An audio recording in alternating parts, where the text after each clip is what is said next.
Hello bachcho, let's see the question. The question say which of the following pieces of data does not uniquely determine an acute angle triangle ABC, R being the radius of circle. Option A sin B. Option B, A, B, C. Option C, A sin B, R. Option D, A sin A, R. तो हमारे को ये बताना जो given 4 option है उनमें से ऐसा कौन सा ऑप्शन होगा जो कि यूनिकली डिटरमाइन नहीं करेगा हमारा एक एक्यूट एंगल ट्रायंगल को। Firstly I will tell you की कॉन्सेप्ट, और एक ही कॉन्सेप्ट आपकी हेल्प करेगा इस क्वेश्चन को सोल्व करने में। तो हमारे पास की कॉन्सेप्ट ये है कि हमको पता है in triangle A B C, A divide by sine A, ये मतलब this is equals to B divide by sin B and this is equals to C divides by sin C and this is equals to 2 times of R। यहाँ पे R क्या, R तो मेरी radius of circle. अब हमारा option A में क्या given है, हमारे पास ऑप्शन ए में चीज गिवन थी, क्या आपको गिवन होना चाहिए, ए गिवन होगा, साइन ए की वैल्यू होगी और गिवन किसकी वैल्यू होगी, साइन बी की। देखो ये जो हमारा ट्रायंगल होगा एबीसी का, तो हमारा एक एक्यूट एंगल ट्रायंगल होगा, तो हमारा एंगल और एंगल भी दोनों कहेंगे लेस एंगल 90 से।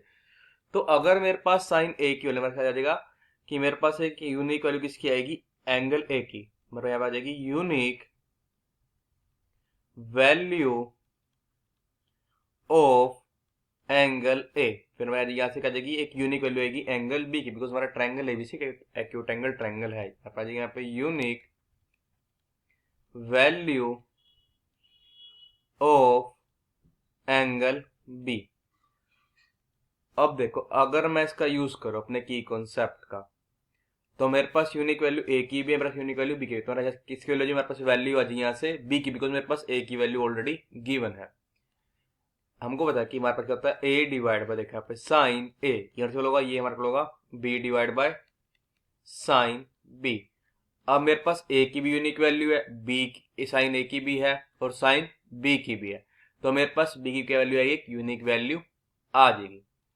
हमको चीज पता है क्या कि angle A plus angle B plus angle C होता है, ये हमारा इक्वल होता है 180 डिग्री के। अब मेरे पास एंगल ए की भी एक यूनिक वैल्यू है, एंगल बी की भी है, तो मेरे पास एंगल सी की वैसे एक यूनिक वैल्यू है। इसका मतलब कि मेरा ऑप्शन ए में तो मेरे पास एक यूनिक ट्रायंगल बन जाएगा एबीसी, जो कि मेरे क्या होगा, एक्यूट एंगल ट्रायंगल होगा। अब हम चेक करते हैं मेरा ऑप्शन बी।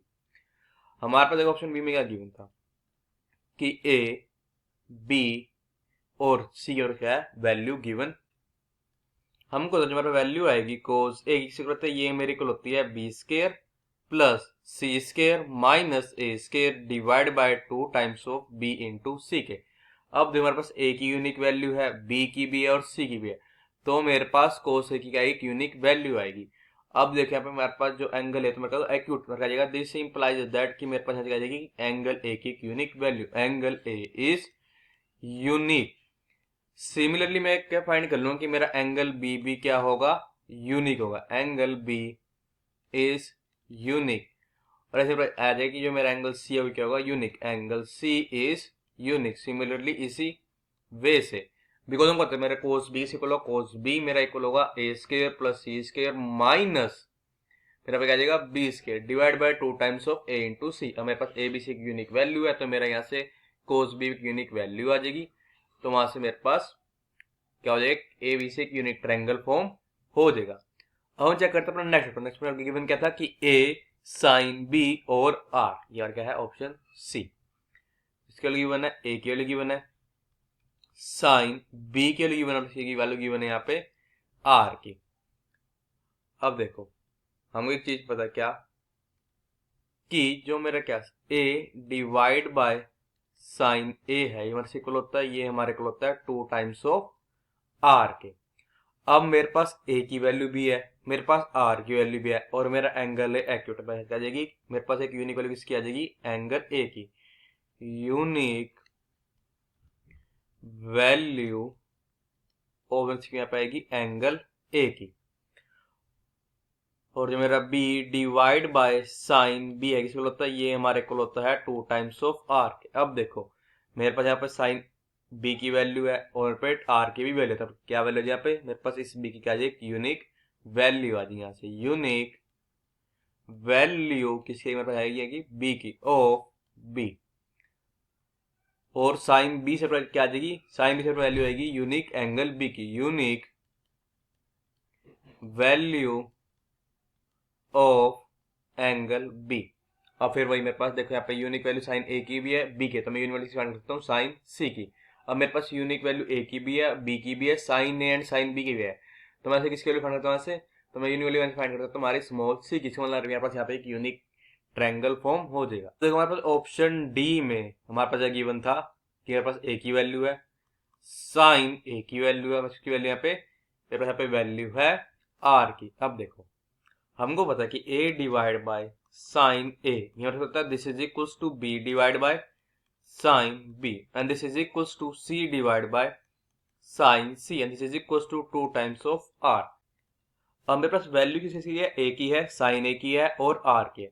यहाँ सिर्फ नहीं फाइंड करता, मेरे पास b divide by sine b से इक्वल आएगा, c divide by sine c से इक्वल आएगा। मैं यहाँ से यूनिक वैल्यू नहीं फाइंड कर सकता b और c की and angle b and angle c की। मेरे पास सिर्फ इसकी वैल्यू यूनिक आएगी एंगल ए की। इसका मतलब क्या है कि ये जो मेरा ऑप्शन डी है ये मेरा करेक्ट ऑप्शन है, बिकॉज इसी में हम क्या कर सकते हैं, एक unique acute angle triangle ABC को डिफाइन नहीं कर सकते कि हमारा प्रॉपर एक ए बी और सी की वैल्यू है, हमारे पास angle A angle B angle C की वैल्यू क्या आएगी।